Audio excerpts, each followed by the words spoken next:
So trying to get more creative in the market of finding ways to lower that monthly payment. And so one thing that we've been asked a lot is not just about loan programs, but like the buydowns, a permanent buydown versus a short-term or 2-1-1-1 buydown. You know, all these terms that you're hearing out there. What is better for you?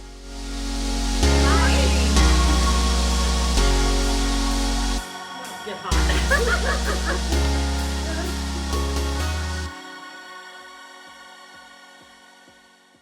Hey everyone. Good day.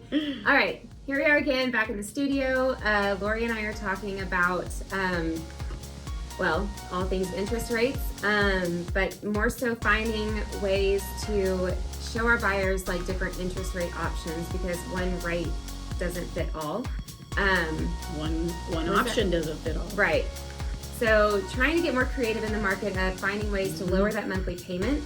And so one thing that we've been asked a lot is not just about loan programs, but like the buydowns, a permanent buydown versus a short-term or 2-1-1-1 buydown. You know, all these terms that you're hearing out there. What is better for you? Some people say, I want to do a permanent buydown, which means when you lock in that rate, you buy down the rate, you pay those points, that sticks with that loan until you either sell or refinance. So that's a permanent buydown. So if you keep the house for the next 5 years, that's going to be your interest rate. And with a permanent buy down, it can be different levels too. It can be just a slight buy down. I call the middle of the road buy down, and even more aggressive buy down. But again, you know, we've got a tool that we can fast forward and time travel into the future and tell you what the financial benefit is of that buy down. So kind of your break-even point. Break-even point. How long do you have to stay in that house to, you know, make that worth it? Because it may not be worth it to pay $10,000 to buy down your rate to, you know, buy 1% or whatever it may be, because your break-even might be 5 years, and hopefully interest rates have dropped and you'll be refinancing, you know, before that happens. So I think looking at those comparisons that we're doing right now for people is showing them here's what it is to buy down with a point or 2 points. So tell them what a 2-1 buy down is. Okay, so 2-1 buy down is if your starting rate is, I should say your rate that we lock in is 7%. 2-1 buy down means that on year one, when you buy the house, it'll be 2% lower. So that means it'd be 5%. So your first year payments will be based off of 5% interest rate. And then your second year, it'll go up by 1%, which will be 6%. And then 7% will be year 3, and then it'll stay there. That's gonna be your fixed long-term rate. And here's how I sometimes explain it, and tell me how you do it, is sometimes when you're doing that buy down, you're prepaying a little bit of money now at the closing table to get that break in rate. Yes. So it's almost like prepaying your interest. Mm-hmm. So it is one of those things where what is the cost of doing a 2-1 buy down versus a permanent buy down? And what I mean by that is a 2-1 buy down may cost X amount to get you that 5% for 1 year. But what if you could do a permanent buy down at the same cost for a 6%? You know, just giving an example.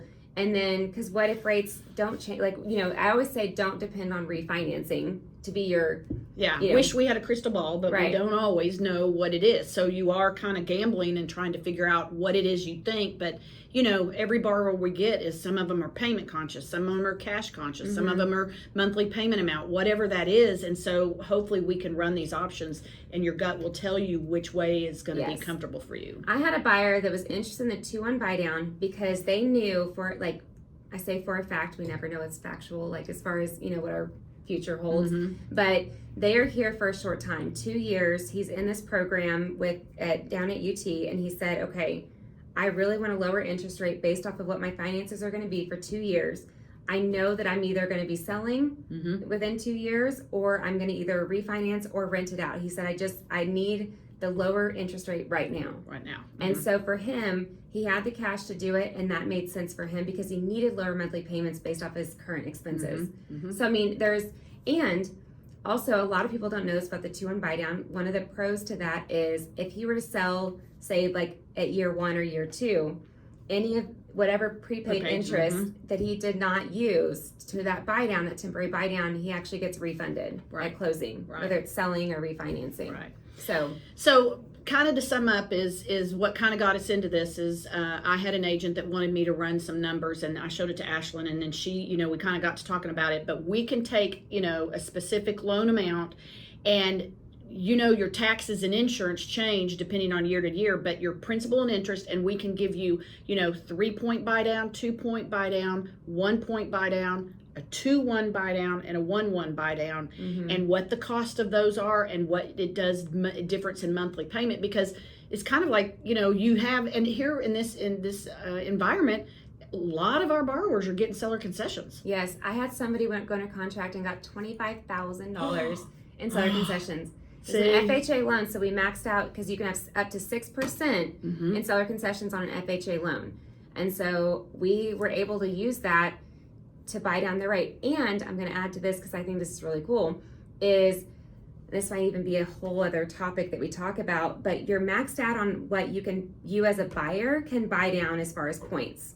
Not because of us, the lender, but that is the law. Like there's a certain percentage that you as a buyer cannot pay. You can't pay 10 points to buy down your rate. Right. So, but when you have a seller paying your buy down, we're maxed out on how much they can give, but they can actually apply more to go towards the buy down than you as a buyer can, which is very interesting, which we can save more for another time. But more things that, again, when you come to us about getting a loan, this is the fun part for us, is this strategic going, and sometimes people don't even know we're looking at these things. Oh, I know. Like when we're coming to them saying, here's 2 options, we may have looked at 10 to basically get down to, those 2. It's fun. Well, I tell you, Ashlynn, people will call me and give me this much information and want me to say, well, what do you recommend? And I'm like, oh no, I got to see the whole picture. Let me get into it and see the whole thing, because I hate to recommend on just a little bit, but the more we work with you, the more we may go down a little rabbit. We sound very intrusive, and I'm like, what's your monthly payment budget? How long you live in the house? How much money do you have? Do you have more money somewhere else? Sometimes it has nothing to do with the qualifying. It's us going, we have a million different things that we can probably do. I know. Based off of different scenarios. So can't you tell we love what we do? Yes, we do. All right. Thanks, guys. All right. Bye. Bye.